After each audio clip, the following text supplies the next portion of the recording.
माझं म्हणणं आहे निवडणुका जाऊ द्या, भारताचं वरती असणारं जे संकट आहे त्याच्यावरती तुमच्या सगळ्या मालकांना सांगा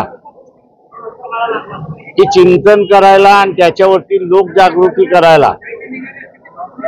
हा देश ज्यावेळेस गुलाम झाला त्यावेळेस शूद्राला आणि अतिशूद्राला काहीच त्रास झाला नाही।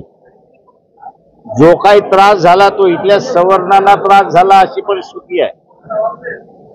मोदीच्या राजकारणामध्ये देशाचं स्वातंत्र्य धोक्यात आलंय असं मी त्या ठिकाणी मानतोय।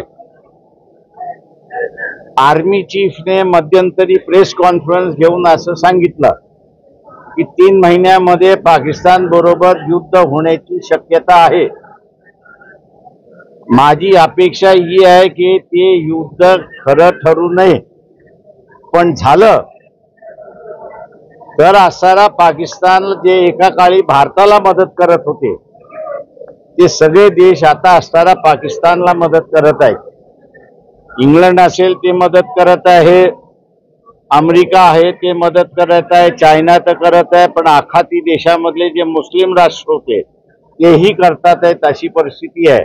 रशियाने सुद्धा इंजन देण्याचा असणारं आश्वासन पाकिस्तानला दिलेलं आहे, म्हणजे ज्याच्यावरती आपला भरोसा होता तो सुद्धा आता भरोसा राहिलेला नाही। आणि याचं एकमेव कारण की मोदीचा इगो, की स्वतःला विश्वगुरु समजणं आणि उरलेल्या देशांचा अपमान करणं, हे जे मोदीचा कारोबार चाललेला आहे त्याच्यामुळे हे सगळे देश भारताविरोधात तर गेलेले नाहीत पण मोदी विरोधात गेलेले आहेत। पण ते मोदी विरोधात जरी गेले असले आणि युद्ध झालं आणि आपण हारलो तर पाकिस्तानचं राज्य आपल्यावरती आल्याशिवाय राहणार नाही, हे लक्षात घ्या। 71 मध्ये एक पाकिस्तानचे 2 पाकिस्तान आपण असताना केले, त्यावेळेस भुट्टो यांनी पाकिस्तानी जनतेला